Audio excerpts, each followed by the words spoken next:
Hi everyone, welcome back to the Rajiv Khati show. It's going to be a great episode today because I have two blue belts with me. By blue belts, I mean Jiu Jitsu blue belts. We have Sanjay. He's come all the way from the US, a blue belt under the one and only John Combs. And we have Peeyush Pandey, the magic man, who is a blue belt under Rohit from IJJ. Welcome guys. Today we will be talking about the genesis of Jiu Jitsu, where it all started in the country, where we are today, and the future. So it's so good to have you guys. Thank you, Rajiv. Thank you for having us. So Piyush, you've been doing this for a long time, you know. So and you've practically trained with a lot of gyms in the country. So in your journey with this sport, how have you seen this sport grow in the country? I mean, we have come pretty far way because when we started, the sport was like still pretty new. I didn't start a long time back, as you guys have done. I started in 2017. I still remember it was January, and I started at BJ India, which was like a very basic gym where they were just focusing on self-defense and all and that, not a very competitive gym. And then I went to gyms like Cross Train, then IJJ, and then Warriors Cove, and now at Rebel, where we are very, very competitively savvy, and we have evolved with the sport worldwide. It's not like we have stunted our growth by not catching up with the better teams. That's what I'm talking about. So Warriors Cove, IJJ, and now Rebel, all these teams are training completely at the cutting edge of Jiu-Jitsu techniques, or Jiu-Jitsu techniques evolution, which has happened throughout past 5 years, Yes. where like everyone has started focusing on different metas of the sport. Mm-hmm. Yeah, so that's what has my journey been like. I've seen it just continuously evolve. People are following all the same highest level of evolution of the sport, Training. So Sanjay, I mean, you were doing jiu-jitsu in America and you were studying over there. Now you are back here. We are a great team at Rebel. So what has been your journey like with BJJ? Yeah, bro. So I started in 2016. I was a freshman in college. It was my first year, and I was basically just like looking for a way to like get fit.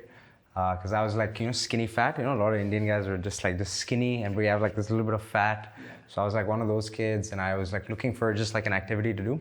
And then I looked up like, I guess, jiu-jitsu schools, or not jiu-jitsu, but just like ways to like fun ways to stay fit. Because like for me at the time, like going to the gym was a bit like repetitive.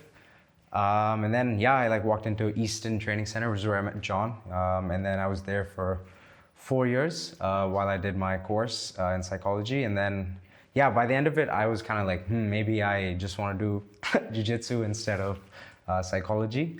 By the end of the first day, or like? End of the first class. No. End of the program. I was like, I think this is kind of what I want to do with my life. And then I worked for 1 year in San Francisco. I lived with my brother Prashant. Shout out, bro. What's up? I was training at Guardian Gym under Caleb Khan. Again, another shout out. This is a shirt, Journeyman Grappler. He's a solid dude, great guy who has a gym in Oakland. So I was training out there, and after that it was pretty much like the end of my visa. I had a few options of maybe I could like renew a visa on a different like either a different work visa or maybe go back to grad school, something like that. I think my parents would have been happy if I did something like that. But I kind of wanted to see how far I could take jiu-jitsu, and I looked up kind of the best teams in India at the time, and obviously I was super familiar with Rohit at the time. So that was one option, was to go to IJJ. And then obviously, Warriors Cove was up there as well. So I wanted to kind of try out both gyms and start training full time. Excellent. So for me also, I started training in 2013 with Cross Train. I took a break for 1 year. Then I started my journey again. Obviously, trained a lot with my friends at Cross Train. Then I went to Warriors Cove for 1 year after the COVID situation.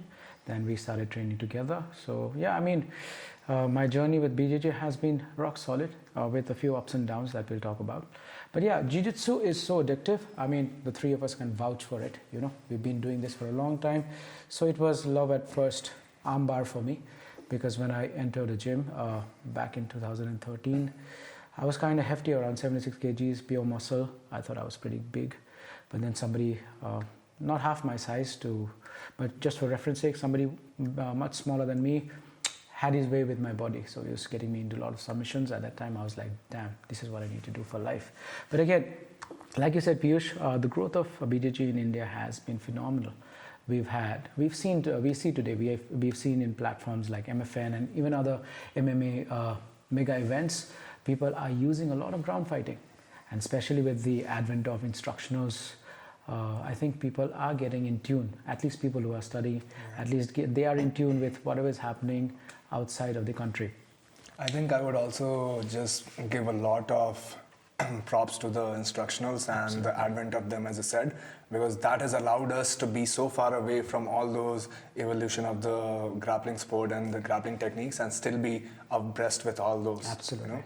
So that has leveled the playing field for a lot of people in the entire world, and even Indian Jiu-Jitsu community has benefited from So a that. very big shout out to Mr. Bernardo Faria, Yeah. BJJ Fanatics. And Thank Mike you so Zenga. much. Huge honor for Yeah, us. huge honor for us. We are studying all your DVDs, and hopefully, whenever we get a chance to travel to the US, we can test our skills against some of the best in the world. But again, I remember Peeyush. I mean, even at 2017, the only source of learning material used to be YouTube. YouTube, yeah. Yeah, so can we just reflect on that and your take? Because he was in the US, he was training with John, for God's sake, some of the bigger black belts in the world today. So I was a big YouTube guy in the beginning, like OG guys like Stephen Kesting, and then there were a bunch of them, man. Lachlan Giles. Stephen Kesting was the bald guy. Yeah, he's like the OG. He has like 5,000 videos on Yeah. martial arts. And he was a black belt as well. So I used to follow Firaz Zahabi, another great instructional, and I mean YouTube guy. And all these guys were producing these contents. And I remember initially when I joined gym, especially at BAJ India, people used to kind of hate the fact that you're learning off YouTube and not learning from the professor who is teaching you his techniques. And I found that very weird, because if you can amplify your sources of learning, why not do that and Absolutely. improve faster? That was my line of thinking. But then I also discovered that some people just learn some random technique from YouTube, come to a gym and then just rip someone's knee in half, you know? Yes, So from the danger standpoint, yeah, I totally agree. But I think that if you can still like think of your students in a matured way and guide them where are the like best resources even on YouTube, so that they're not learning off like completely shitty channels. Absolutely. That's a great way to go about it. And I completely ask my students, now that I'm an instructor now, to go and research as much as YouTube as possible, and especially watching matches. That was a huge game changer for me. Absolutely. For me, it has been Marcelo from day one. Just I mean, watching his roles, right? I just wanted to be him. I mean, at least 10% of what he is, always. So, but again, for you, Sanjay, it's been a great journey because you were at the heart of Jiu Jitsu. I mean, at 2017, Jiu Jitsu had already exploded to its maximum potential in the US. So, how was it for you? Yeah, it was cool, bro. I wasn't in like a really like super competition heavy gym or anything. So a lot of my training, like the first 4 years, I actually was like pretty rudimentary in my like skills. Like I had no knowledge of leg locks. I think like before I got here, I was like pretty weak in the leg lock department. And no, still am, obviously. Yeah. But yeah, yeah, like YouTube videos are awesome, bro. Like I watch a lot of like. Did you also do that? Yeah, bro, all the time. I would watch a lot of like jiu-jitsu YouTube. But then I think I had like a hard time like translating that to my actual jiu-jitsu, because there was such a gap in what I would watch and the level of my jiu-jitsu at the time. But instructionals, like we've found out pretty recently that like if you're actually actively studying instructionals and then immediately like drilling it after, nothing like it. Like that is probably the best way, in my opinion, to learn jiu-jitsu. Because usually what I would do before like these, like my first early years learning jiu-jitsu, I would just watch some crap on YouTube, like no notes, nothing, just like, oh, okay, that's a cool move. And then I would try it in the gym, and there's just the coolest move that gets people. yeah. It was very like clickbaity shit, you know. Sorry, stuff. And then, fine. but then instructionals like have changed my game, I would say. Again, so a big shout out to people like Bernardo, BJJ Fanatics. It's literally changed the game. Today we can look at John's DVD, John Danaher, Gary Tonin, Gordon Ryan, some of the best in the country, Craig Jones, Lachlan Giles. So thank you once again, Bernardo Faria. Also, while we're on this topic, I'd like to like show light on this important aspect that with the evolution of Jiu Jitsu, and grappling in general in US, there's also been an evolution in the quality and the nature of the instructions. Absolutely. So Agreed. earlier, the instructions were like one random move here, one random move here, and now you are supposed to like figure it out. But when John Danaher started like creating a full system where you were like everything boiled down into a closed circuit of moves. Yes. So that really changed the game because now people were actually learning of the instructions rather than just learning moves. They were I learning think the whole system. the best part is, though John is teaching us techniques, he is so adamant on talking about concepts. Yes. We were not at one point in time I was learning the armbar from the guard or from the mount, Yeah. but now John shows us why the armbar works in a certain way, Yeah. or his students or other great instructors that we have on these platforms. Now in India, I mean, obviously for Sanjay it was not a big deal till he came to the country, but being a blue belt till today is considered jack in the country. I mean, if you go abroad, blue belt, it's just someone who's trained for about 8 to 10 months. People don't even care about purple belts. They don't even care about purple belts. But I got my blue belt after 4 years of training. When did you get your blue belt? I got it after 3 years, 2020, just right before the ADCC 2020, I remember. When did you get your blue belt, bro? 2018, like 2.5 years after. 2.5 years of training. That is still very good because I've seen a lot of people get blue belts after having spent about 8 months or 9 months, which I'm sure they deserve it. But let's talk about being a blue belt in the country. I remember in the MMA scene, a lot of guys would not grapple with someone who had a blue belt. True. So blue belts were the OGs in the country. We are the ones, people before us, they are the ones doing seminars over here. They are the ones, I remember the first seminar that we had with Cross Train was someone, I don't remember his name, but he was a blue belt. Can you imagine the journey that we've taken from a blue belt giving us a seminar to we having black belts now? So, Peeyush, your take on being a blue belt. I mean, what does blue belt mean to you? So I feel like I like to think of this in a way like how America was during the original UFC days, like UFC 1, UFC 2. Like 90s and stuff. Yeah, so there were not even like proper black belts in the country. Like there were like 5 or 6 black belts. So it all came down to the importance of blue belt. If you were a blue belt in those days under one of the Gracies, it was a like very big thing.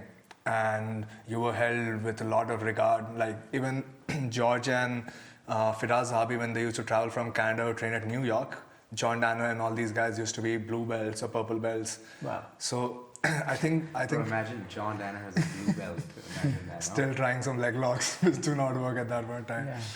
And and I think that is a similar situation in India right now, where we are one of the pioneers who are doing the sport, and we are gradually reaching that purple belt and possibly brown and black in the future. So it is a great responsibility also, I feel, because there are a lot of people who are just handing out blue belts for random reasons like attendance and whatnot. Like if you are just, and we know that case, I actually brought that out on my Instagram. Yeah, which is very sad. Which is very sad, and not just blue belts, but even higher belts, which is even more sadder, So I feel like on us as a blue belt, it's a very big responsibility because genuine blue belts in India are just a handful. You can just name it on your fingers if you want. So we have to just be more legit, in my opinion, and by legit I mean on and off the mats.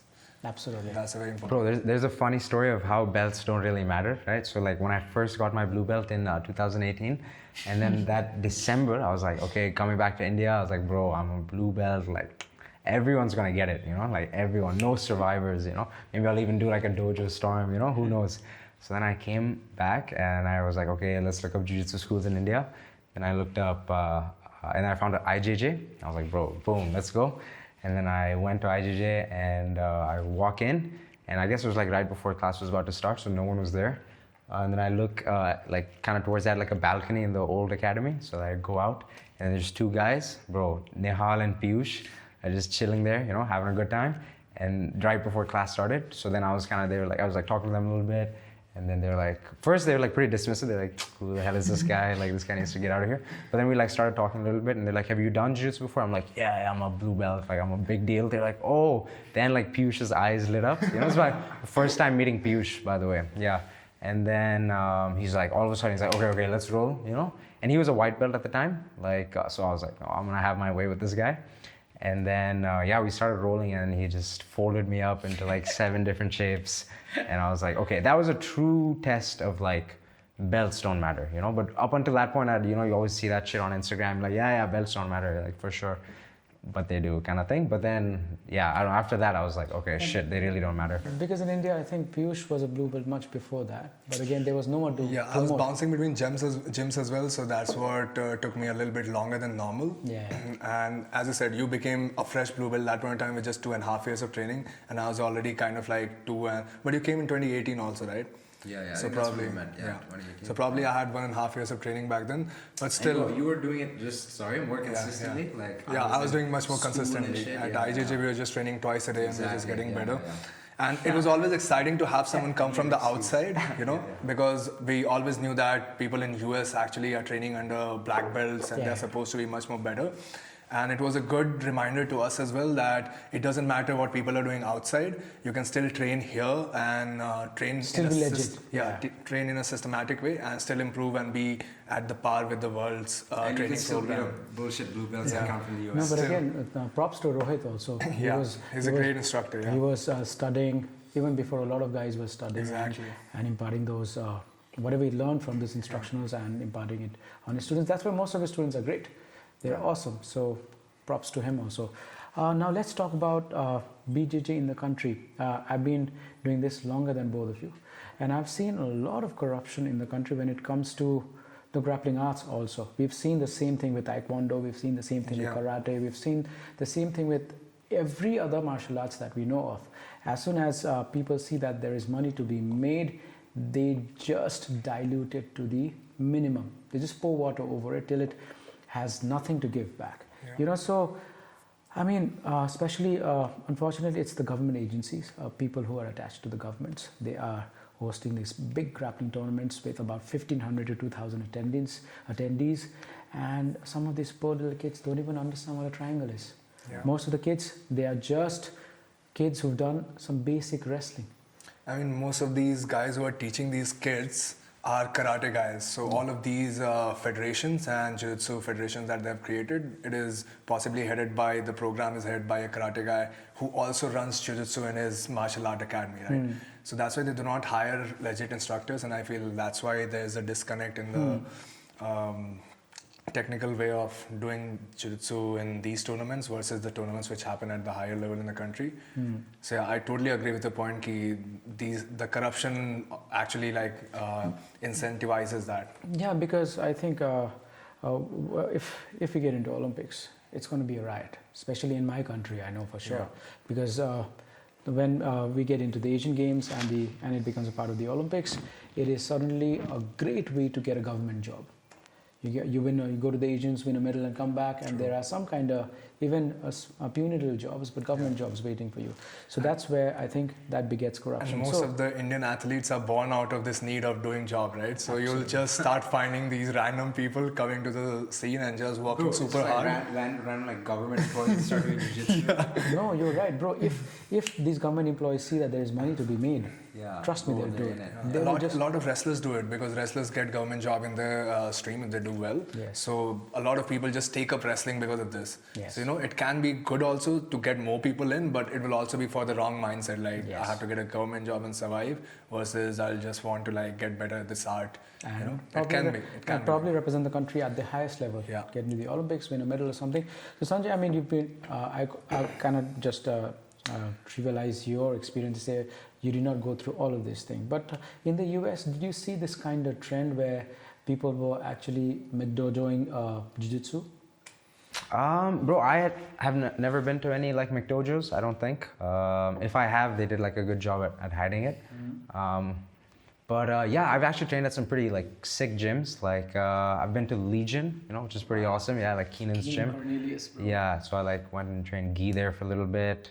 And yeah, the cool thing is I've kind of traveled to all these different gyms in Colorado and California and things like that. So yeah, it's cool when jiu-jitsu is pretty popular in a country, and when you go places you can kind of visit gyms and things like that. But in India there's probably just about 3-4 gyms where you'd want to visit the place for the gym. right? Like IJJ probably being one of them, and maybe like cross train, you know. But that would be awesome, bro. If we get to a place, you know, maybe in like 6-7 years where it's like there's like 7 good gyms in Gurgaon, you know, instead of just one. Yeah, but again, we also have good places in Cal. We have good places in Maharashtra now. Right. Good places down south also. Uma owns a gym, right? Yeah. Alpha is there. There's Combat Kinetics is there. I mean, PK's gym is there. PK's gym is there. We have P-Town. These guys are doing a good job. These guys are doing a good job. I think it is mushrooming slowly but steadily. Bro, a great way to grow that is definitely like the tournament that we're hosting. Like Strangle is a great way to start like getting more gyms to you know, take Jiu Jitsu seriously as well, right? Because it's like, bro, 25,000 is a lot of money if you know, you're like a up and comer looking at trying to get into Jiu Jitsu. It's like, because right now it's probably just like a part-time thing for you, right? But if you start winning a lot of tournaments, a lot of Strangles, like this could start, you know, becoming like a full-time thing for you down the line. I think that's what we discussed as a team, that this year we will host at least 4 to 5 tournaments, hopefully getting big monies for beginners and pros alike, you know, so that Jiu-Jitsu also starts becoming a viable career option. We are still at a very infant state right now, but again, with the right mindset, with the right kind of attitude and the push, because we also, as not just jiu-jiteros but also as businessmen, understand the potential of it, because it has literally changed my life, and I'm guessing it has changed yours in some way or the other. And the kind of strength of character, focus it brings to an individual, especially to the women in the country. Hopefully, when it catches on and when more women start doing this sport, you will see a lot of changes in the way people are looking at this sport, you know. But coming back to competitions, you both went for the ADCC this year. So Peeyush, ADCC India, I'm sorry. ADCC India. I started dreaming about ADCC. Not yet. ADCC. Come back. Yeah. Not yet. We just saw the trials in South America. I mean, it's insane. I mean, it's not that to take anything away from either one of you or the other people, but there is some time. There's levels to this. There's levels to this. 100%. So let's talk about ADCC, bro. So Sanjay was there. You won the silver. You won the bronze. Yeah. So let's talk about ADCC. So obviously I went into a division expecting good results. You always have to. And personally for me, I got matched up with a brown belt in the first round. And it was a good match. I gave him a little bit of fight, I would like to say. And then he caught me in a knee bar. So, and then I won the third match for the third place, and then I got bronze. But yeah, overall it was a good experience in a way. I got to visit Goa, hang out with some of my favorite people and some of the not so favorite people. And yeah, it was a good experience to just go to a comp in India after a long time. Like the last competition that I did was again ADCC India 2020. 2020, yeah, February. And after that, for 2 years, there was nothing. There was leverage in the Yes. between, so that was a good competition as well. But like a tournament setting, it was completely different approach also, like because you are going against. So I really enjoyed it overall, and I would like to do it more and more now, and not too much relying on the results. Obviously, good results are always a focus, and you train so hard in the training camp for that. But overall, just enjoying the experience of going to a tournament, I would like to do that more. So that's my goal looking forward, or going forward into more competitions. Fantastic. Sanjay, coming to you, bro, you've done many competitions in the US and you've done pretty well. So when you went for ADCC India, you obviously won the silver medal. You lost against Nihal. Yeah. Yeah, Nihal. So let's do a comparison and your experience. Yeah, so the first round, it was the quarterfinals. I got a heel hook pretty quick, so I was kind of happy about that. And then the second match was super hard, like a super tough match. It was like a really tough guy. I think he might be an MMA fighter from Mutant? Yeah, from Mutant, from Dehradun. These guys are crazy. So yeah, those guys are built different, bro. Yeah, I'm just like a little nerd with bad posture, and like I shot a triangle on him, and he's like, yeah, bro, nice try, picked me up, slammed me on the ground. It was a crazy I match. saw the terror in his eyes while he was falling like 1 feet away from the mat. My entire life flashed before me, but it was somehow ended up winning that match. So that was awesome. And then I bumped into Nihal in the finals, and bro, solid competitor. He was like super cool the whole match, and Before and after as well. Yeah, he's a great guy. Jiu Jitsu is legit, bro. He trains with Rohit. He's Rohit's, I think, #1 guy when it comes to teaching also to the students. So your first and second match were like in complete contrast. First match ended like in a flash, 10 second, and the second match just went on and on. Long, bro. It went for 8 minutes? Yeah, bro, I was gassed. Like my legs were done after that match. But yeah, I mean, overall, great experience. So thank you to Siddharth for hosting that solid tournament, and I'm glad that we could be a part of it. The really cool thing about it was like on the beach, so it was like you're done with your matches, and then you could just kind of like, Wander off into the sunset. If you lose, go to the sunset, shed a few tears. Yeah, if you're winning, just run towards the sea. It's good to cry also while standing on the beaches. Yeah, of course. It's better than crying at Gurgaon, looking at the concrete jungle. You see? And then coughing because. But like Peeyush, you rightly said, we need more tournaments, and this team has decided that we will be hosting a lot of tournaments and paying our athletes. We're starting with 25K for every beginner division, -66, -77, and open for women. We also wanted to do pro, but again, we didn't have a lot of interest in pro. But again, ladies and gentlemen, we really want to grow this sport. We are going to change the sport for the better, and we will not stop after this. So keep your eyes and ears open for Strangle announcements, because we will surprise you this year. Now let's come back to BJJ and it being an elitist, my quote-unquote sport still, because I remember training at most of the academies that I train. Most of them are teaching in English, and we are a 1.4 billion population country or more than that, where I think only a handful of people can understand the way we speak. We are talking about Sumigeshis, we are talking about Kanibasamis, we are also mixing Japanese with English, as if English wasn't difficult enough for people, Now everybody's like kata katami. I would blame that to Danaher. I think he brought all these terms. Earlier it was just a Dars joke. No, it was Dars. Okay, but we also feel nice when we call Dars a reverse kata katami. So what is it called?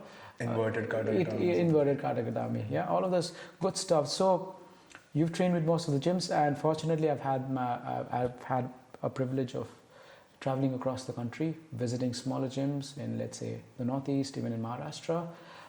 There also people are somehow training their athletes, or even people who want to do it as a hobby, in English.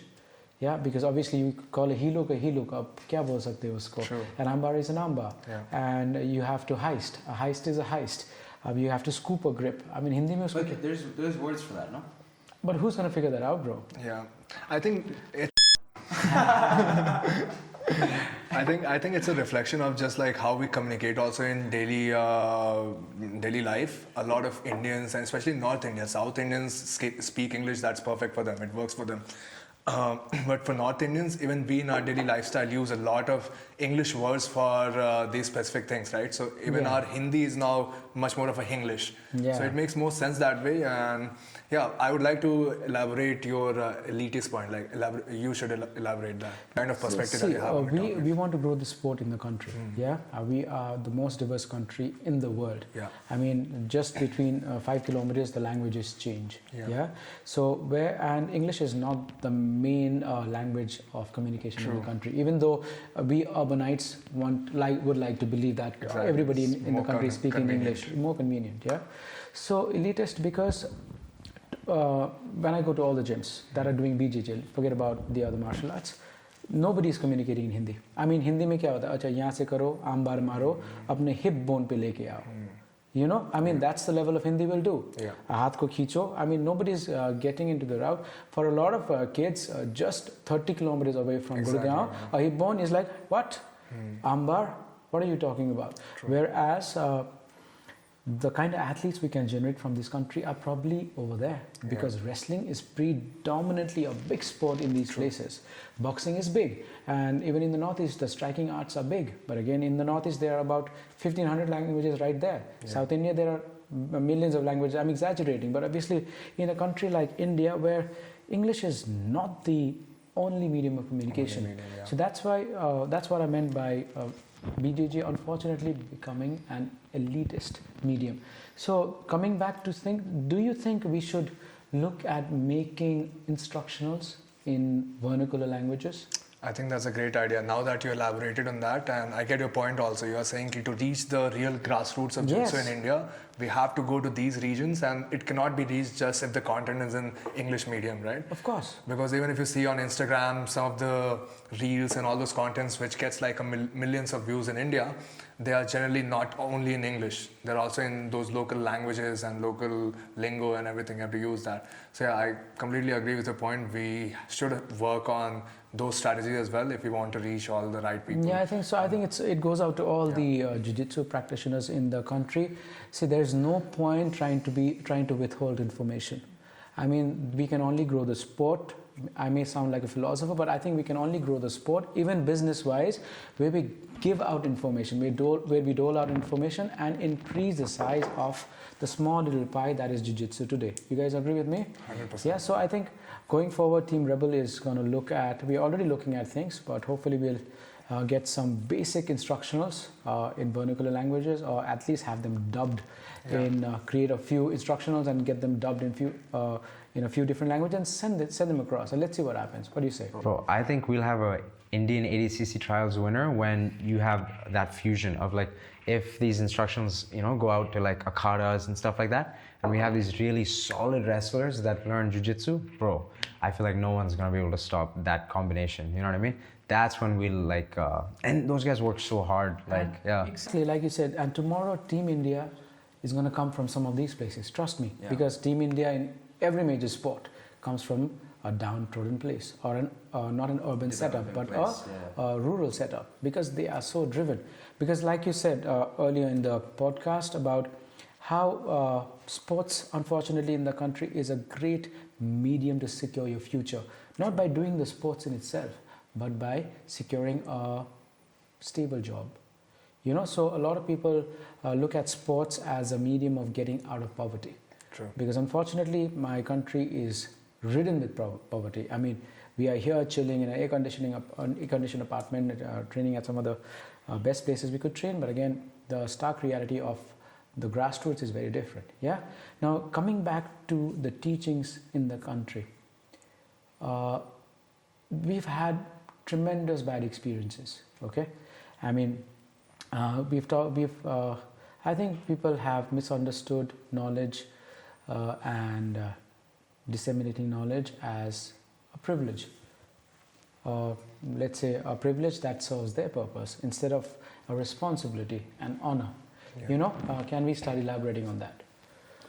Yeah, I feel like a lot of instructors generally, once they assume that power of disseminating information, as you said, sometimes they involve themselves in shady practices like holding on to information, not imparting enough knowledge in a fear that the athlete might not one day become better than a teacher, like the Japanese proverb.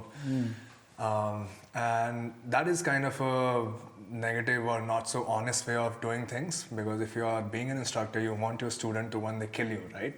That's the best way to be described as a great teacher. And it also goes being true to the community and not trying to involve yourself in some not so honest practices, like as we discussed, belts and belt promotions, not having enough training in your academy. What else? Do you want to add something? Obviously, becoming these egomaniacs. Becoming egoistical about their position in the hierarchy of the gym. So that's a big one as well, which I've dealt with over the time as I moved between different gyms. And yeah, that's a true vice which comes with the responsibility of being a coach or an athlete, where people look up to you so much that they believe everything that you say, because this sport, as just mentioned, is so new and so raw. And you are basically at the top of that food chain, so a lot of people have their hopes attached to you, or they respect you too much, or hold you. You start to take advantage of that. That's when it gets dangerous. Yeah, because I think it is also unfortunately heading towards a cultist mentality. It is a cult. Which is kind of sad, because I think people are believing that they can do anything on the mats and off the mats too. Yeah. They are trying to control people on the mats and off the mats, which is kind of sad. Giving away belts for free, just because you're teaching someone being this bigger than life guy, larger than life character, and unfortunately mistaking that responsibility to somebody owing you their lives. Yeah. Because everybody training at our club also at Rebel MMA, they pay us money. Yeah. They pay us money, and not just that, they give us their time. Our jobs as instructors are not to belittle them. I mean, for someone who's just walking into the gym, for example, and I go, hey, you don't know what an armbar is, let me teach you. But before that, let me smash you. Yeah. That mentality, I think, has to stop. We all have to be great teachers first. And obviously, the teachers have to take up, because all three are instructors now at some level or the other. I think we have to take upon ourselves to grow not the top of the pyramid. The top of the pyramid is just very tiny, but the bottom of the pyramid. Because as and when we start working towards the bottom of the pyramid, I think there is enough for everyone. The sport is growing, you are doing well. Hopefully, we can get bigger instructors from abroad to come to the country, because there is money in the sport finally. And when bigger instructors come in, they see some really good talent. Maybe we get a fight to win, maybe we get a Polaris, maybe we get invited by the WNO team, just because India is a great country for someone to represent. Because I'm sure Flo is also looking to expand more than just within the boundaries of the United States of America. They just went to Brazil. They are also doing ADCC now. So India, with its population and the amount of money it spends on sports, so I think it's a great place. So our expense. I mean, are there any experiences that you want to share? Or I would just like to point out the fact that what from my experiences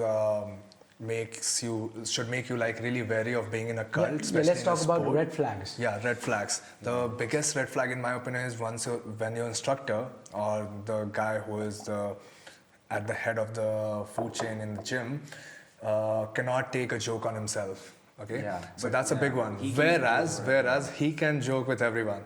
Yeah. So once you do not have the ability to like take back what you dish out, just because you are technically much more superior and you can destroy people on or off the mats, you know. That's like basically bullying. You know? So I think that's a giant red flag, which I am very, very So can we talk about red flags? You talked about one. Can you talk about your red flag?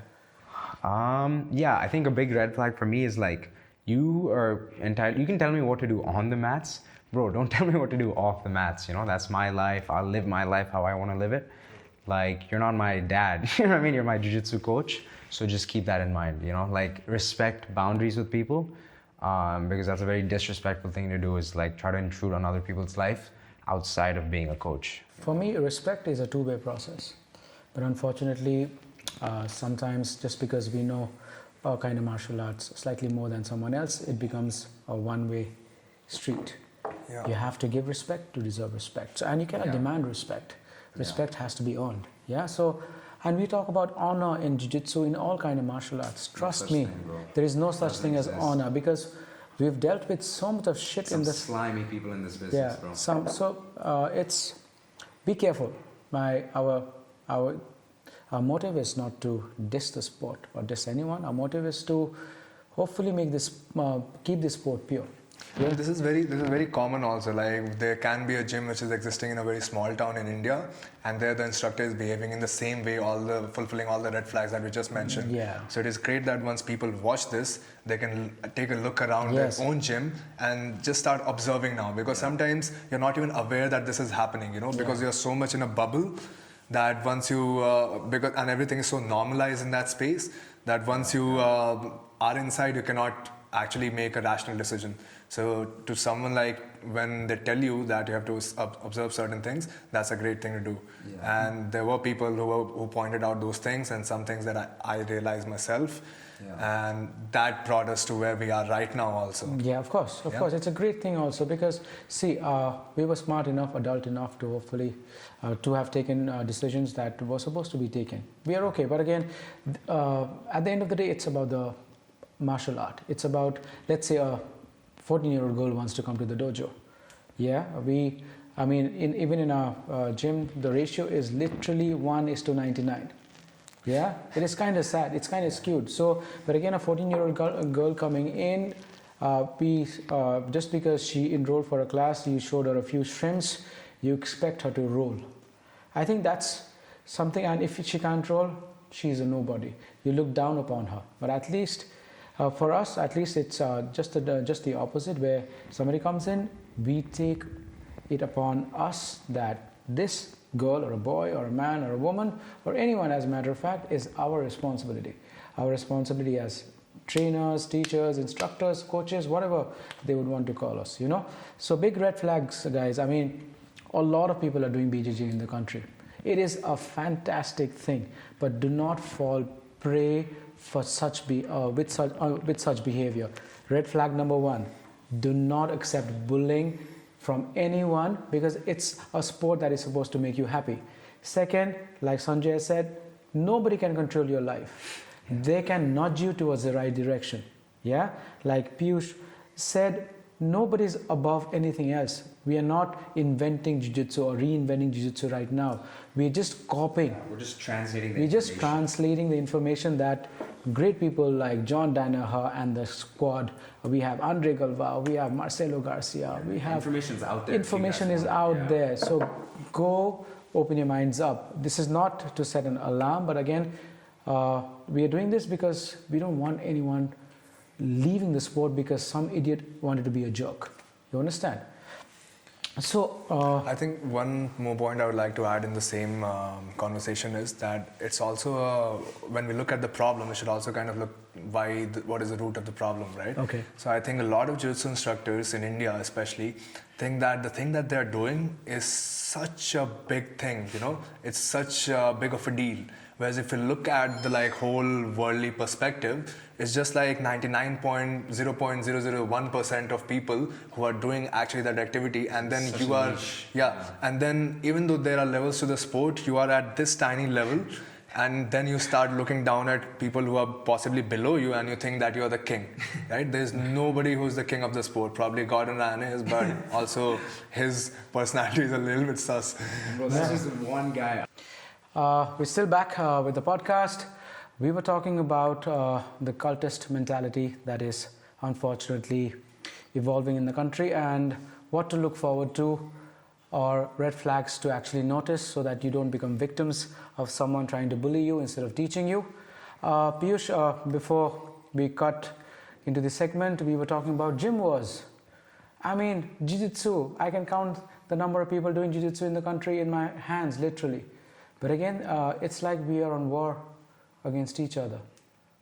You want to elaborate? I mean, with what I would like to say, just people not it's very connected to our Strangle experience as well, where once we approach certain gyms, they did not want their students to come and participate, right? So that just tells you that there's this certain kind of bad blood between all these gyms, and it is just not a healthy thing if we want to grow the community further, right? So we should all, once a tournament is taking place and we always want to compete, we should be ready to just come and help the higher purpose, right? So similarly, we go to all the tournaments that happen in the country, all the big ones, all the people who we don't even like, let's say sometimes. So we do consider that part of growing the sport much more important than your personal vendetta with the people, right? Well said. So I think that's the angle of the gym wars, and also we should promote more cross training, because people are not cross training enough with each other to actually understand each other's side as well. There is some rivalry between the old bosses, and then you don't know if so many people who are coming after that who do not have any personal misunderstanding, they're just being fed those kind of excuses that you have to be at war with the other gym. This person, don't talk to this person. Another huge red flag, right? It's like having gangs operating, and this is their turf and this is their turf, which is like a completely Against Jiu-Jitsu. Yeah. Bro, and there's 7 people that do it in the country, so relax. So yeah, bro, recently, just going off of that, we started training with Arnav Ailawadi. Bro, solid competitor, solid jiu-jitsu practitioner. And yeah, I had personally been fed all these things about him that were just not... It doesn't make sense, right? Yeah, right, not accurate, yeah. So yeah, I mean, we are not here to preach anyone, okay? But if you're doing BJJ, it's because you love the sport. You are in a place where you've started enjoying the sport. Don't let anyone change that for you. Not anyone should be able to sway you away from what you really want to do with it. If it makes you happy and you're just going there for happiness, do it. If you have, let's say championship ambitions, pursue that, but in a very, very healthy manner, you know? Rajiv, another good point that just came to my mind. That is that we have talked about the instructors being responsible for all these flawed behaviors. But there's another side to it that the people surrounding them also kind of feed onto it, feed on that kind of behavior. So as people who are around those kind of instructors, we have also to be held responsible for not being the enablers, but to speaking like sometimes your mind to them and trying to bystander. All of us are guilty. You cannot be a chorus all the time. Sometimes you need to take the lead vocals also. Yes. You understand, right? So, but that's a great point, bro. Hopefully, when people listen or look at a podcast, they hopefully make a few notes of what's happening in their lives, and if there are red flags that you see in your dojos, hopefully you change that. We tried to change it. We did change it after some. It took us a while to at least accept the red flags in the first place. Sometimes, like you said, bro, I mean, it is a red flag. It is a red flag from the very first onset, but you want to gulp everything down because you also want to get better at the sport. But at the cost of what? I would just digress off the same point that you made, that getting better at the sport. So this is where all the hero worship comes from, or putting your instructors on the pedestal comes from, because people do not have that kind of self-confidence that they can also become better on their own, right? Absolutely. And that's a huge thing that we have noticed among ourselves, because we have been learning directly through the instructionals, and we would like to think that we are, as a blue belt, matured enough, as a seasoned blue belt, matured enough to be self-learning and self-educating ourselves. And it is not such a big thing which people make it to be. Absolutely. It's not too difficult of a thing. It's not like if you're staying away from your coach and still rolling with a relatively good group of people, you won't be improving. You will definitely make leaps and bounds of progress. So people just need to have this kind of self-confidence in them as well, where they can become better, they can even reach the highest level of the sport sometime without being under a certain guy or a certain big figure that they have made them. Bro, I'll give you an example. Dana White, does he do jiu-jitsu? It does not. I mean, does the guy organizing ADCC do jiu-jitsu? No. Does Mujasim does jiu-jitsu, but again, not at the competitive level. Not at the competitive level. MFN, the biggest thing in India. Nobody does martial arts in itself except for Tiger Shroff. So, I mean, it doesn't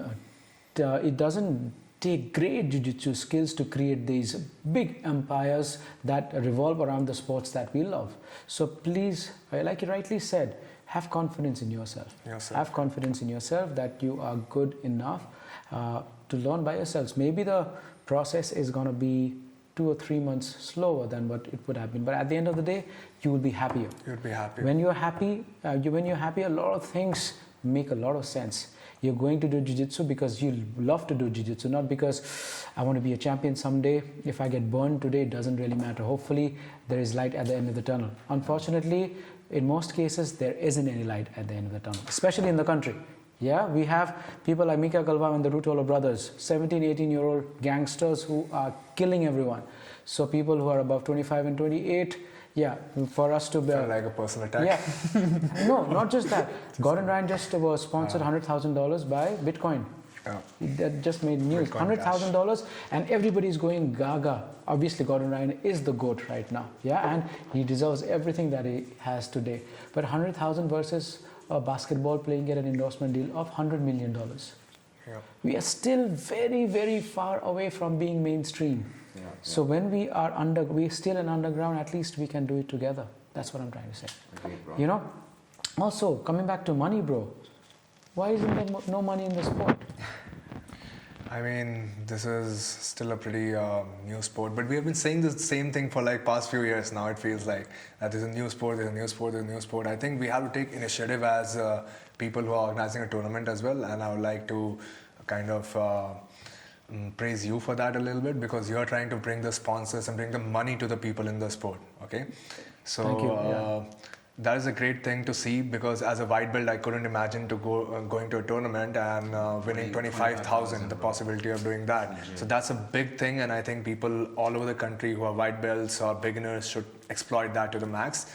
And when I was coming up in the sport, when I was a white belt, all we had to do was actually put our money to go and compete in the sport. And travel? Yeah, and travel, stay, everything. So we never had even the perspective that we can make money just by competing, So now that's a viable idea. So I see that this is a change for the better. Of course. And yeah, more people have to come forward and put money where the mouth is, you know. Absolutely. They say that they want to grow the sport, they want to do this and that, but then you're Just not put your actually money. helping grow the sport if you do not promote athletes, if you do not give them money. Absolutely. So I think I that's where think we because, are. Yeah. because we also have a great team now. We also have a great team who think alike. So bringing in the sponsors are sometimes quite easy, but getting in the money from the sponsors and giving it to the athletes is the difficult part. Yeah. People have gotten sponsors before. Yeah, people have gotten sponsors before, but it has unfortunately trickled down into their own pockets. You know, what we are trying to bring in is we charge them a registration fee. If they're charging us 1,500, we make sure it is into 100 times at least. You know, in our case, it's more than 100 times. Yeah. It is, we're giving them 25,000. We also wanted to give out 40,000 for all pro fights, but unfortunately, we didn't have many people signing up for the pro divisions. But yeah, hopefully, down the line, we are, our job is our ambition this year, and we are not faltering in our ambition this year, is we bring in a lot of money to the sport. And hopefully, brands will understand that. And thankfully, brands are understanding us.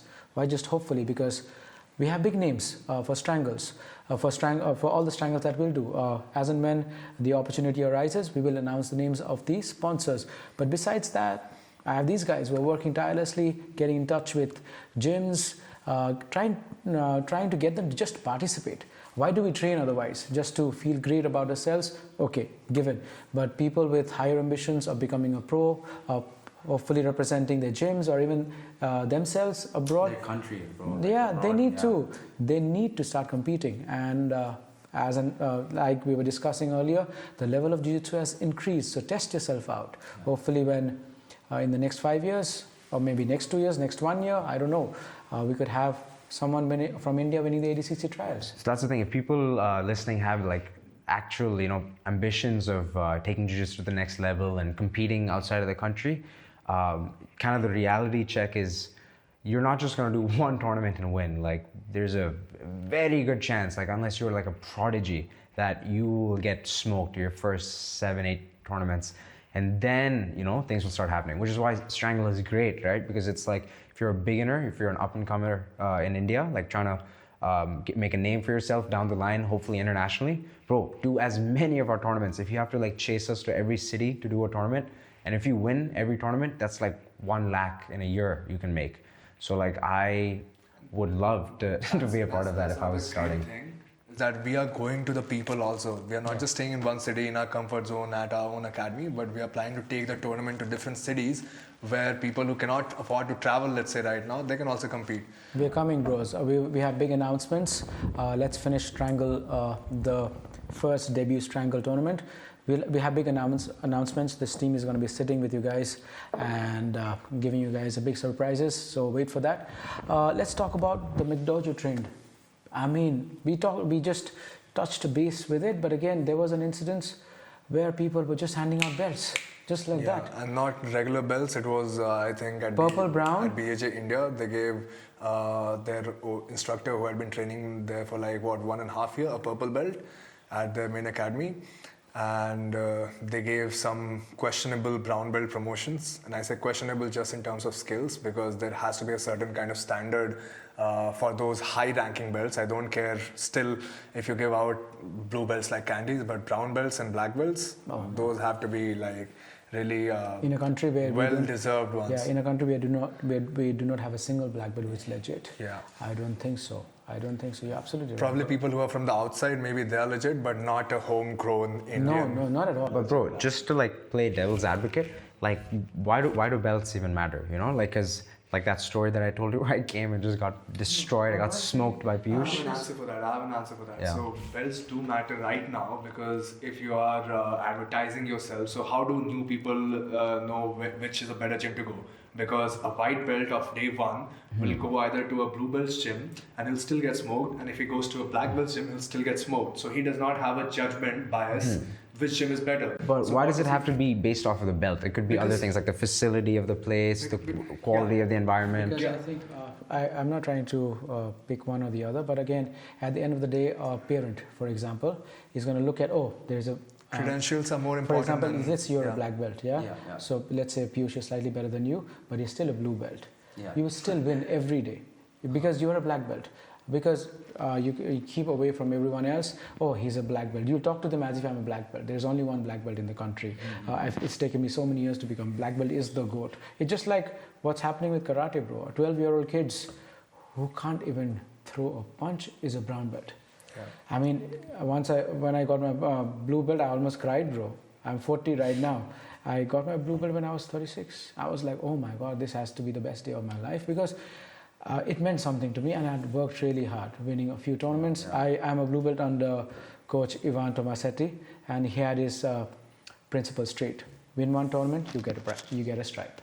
So that way we had this. Obviously, I was also training under Siddharth Singh from Cross Train, but he also did the same thing. He's a brown belt, but again, there was a long journey for him to take also for the brown belt. Yeah, he's been doing it a long time, huh? Yeah. Coming back to the McDojo trend that unfortunately mushroomed in the country a couple of months ago, where people were just handing out belts, and obviously he also had a point that belts generally don't matter, but again it is very individualistic. But again, in terms of business, my point is in terms of business as well. Like when a person chooses to join a place, he always looks at the credential of the instructor, which is a great thing to do. And unfortunately, in martial arts, traditionally it is observed that belts are a indicator of how well skilled you are. Yeah. It is established, and you cannot take that away from the general public's perspective. So that just because of that and how it has that very system has watered down all the other sports, it's a very, very sensitive thing to just promote those higher ranks randomly. yeah, especially in a sport like people jiu-jitsu. legit have, sorry to interject, people are doing belt tests for purple belt and brown belt. Can you imagine that? Like, it completely sounds again giving a lot of, I don't know, Sanjay. Kimura What do you from think? close Yeah. guard. Black Yeah. belt. No, but again, Sanjay's point is also valid because at the end of the day, jiu-jitsu doesn't look at belts. It's just like Henzo said. It just covers Covers 1 inch of your ass or 1 inch of your ass. But again, when it comes to the holistic approach of doing a business out of it, because at the end of the day, if there is no money coming into jiu-jitsu, even in a country, it's going to shut down. Take the money away from jiu-jitsu in America, it's going to shut down like everything else. Unfortunately, the world runs with either Gandhi or whoever is in America, Benjamin Franklin. Yeah. So yeah, I mean, you're right. At least in the country, I think we should still at least Brazilian Jiu-Jitsu or Jiu-Jitsu, whatever it is called, outside of the country. Let's keep the veracity of the sport alive. I mean, a blue belt is a blue belt. A purple belt, when I roll with a purple belt, I should feel like he's a purple belt. That makes sense. I should feel like, okay, my skills are not leveling up to him. Yeah. And otherwise, if I go to a gym, not mean something like you said. Maybe I am a blue belt and maybe he's a white belt, but he's a seasoned white belt. Maybe he taps him once or twice. But again, I should not make it a habit of getting tapped by someone who's just trained for 6 months and still wear a blue belt. I should be able to take that. Or a black belt, imagine, and you're just getting tapped by a blue belt. Yeah, I mean, that's too much to say. I mean, but that could happen, Yeah, we don't want to hand out. Let's say at the end of the day, it is a martial art. You're supposed to, and jiu-jitsu is the deadliest martial arts because in no other sport that is a hand-to-hand combat where you teach people to kill each other. I mean, punching, you hurt people. If he dies, that's because of accident. In jiu-jitsu, you can actually plan his death. Right, Shoki? This is very interesting that just the complete diagonally opposite point of what we're discussing right now is sandbagging.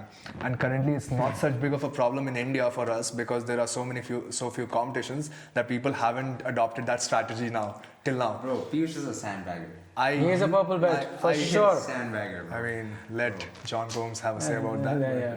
Relax. Yeah, we'll do that. Okay, so yeah, I mean, there are a lot of people are sandbagging, especially abroad when they want to become world champions. Win tournaments. Yeah, but again, look at the funny side. It's all because they want to make a name for themselves. Why do they want to make a name for themselves? Because they want to break in the mullah. They want to make in more money, get a better living. So at the end of the day, my friends, everything that you do in life is about making more money or less money. Yeah, isn't it so? It comes full circle unless and until you wear pajamas or dhotis and go to the Himalayas and just sit. Something like that, I mean, let's be real. Now, we've talked about a lot of things, hopefully some were insightful, some were just banter, but let's talk about the future of BJJ. I'll start with you individually. I feel the future is pretty good because, especially in India, because there are a lot of young people who are taking up the sport and they are becoming, like, I'm surprised by how quickly they improve. Like, the time taken to improve has drastically reduced from the time, like, we started Jiu-Jitsu. Yes. Like, it used to take us 100%. 3 years, 2.5 years to become better. And now I just see that boil down to 8 months, 1.5 years, things like that. And that has happened just because the people at the level above them are getting better. You know, so the kind of instructions or the quality of instruction that they are receiving is already better than what you would have received in your time. And it's just a function of how the world is also improving at the same rate. The world level of jiu-jitsu is improving at the same rate. So I feel that the future is always good and hopeful, full of hope. So yeah, that's the same direction I see Indian Jiu-Jitsu heading. It will be great to have a ADCC trials winner. That's a baby step, the first baby step that we'll have to take in order to make, like, our name at the highest level in the sport Absolutely. Noticed. So yeah, great future. Great I'm future. very positive about it. Sanjay, I mean, you've been in the country for less than a year and training full time. What's your... Yeah, bro, I'm super excited to see like how things progress because yeah, like we all said, like early stages right now, like kind of where the US was like maybe 25 years ago, that we're probably there now in India. But it's cool, bro. I've like rolled with some like, Indian, like 17, 18-year-old like blue belts, and they've whooped me, so that's a good sign, right? That I never thought of myself as old, but like that next generation is getting. Yeah, we've trained with such people also. They are phenomenally talented. Exactly. Yeah, apart from everything else, they're phenomenally talented. Yeah. Plus the tournaments. So that's the way this is obviously going to grow, right? Like, you could have the most talent in a room, but if you're not like testing your mettle and if you're not getting out there, what's the use? And also, it's like you are not testing yourself under real conditions, right? So that's why Strangle is also going to be amazing, right? So the new guys up and coming, like there's like a 15, 16-year-old kid listening to this and they've been doing jiu-jitsu for like a year. I don't care if you're going to win, lose, you should sign up for Strangle. Because again, not just because I'm hosting or we're hosting. Exactly, not just because we're hosting it, but because that's how you rack up experience. And that's when the future of jiu-jitsu is going to start becoming big in India. Well said, well said. So my friends are doing martial arts or not doing martial arts. This was Peeyush, that was Sanjay, with me Rajiv at the Rajiv Khati Show. I'm going to link up the Instagrams as links below or above the video once it is made. We have Magic Man, we have Sanjay, and you have Rajiv.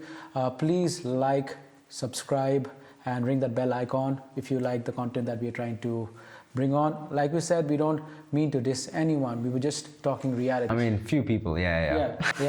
We were just talking realities, things that we've experienced as athletes in the country, things that we think we should dole out because we just don't want you guys going through the same shit that we went through. So thank you, Peeyush, once again for being here. My friend Sanjay, always my pleasure. And thank you guys for keeping up with my videos. I hope you're liking the content and hope to see you guys soon. Till then, stay healthy, train hard. Peace out. Go home. What's the time?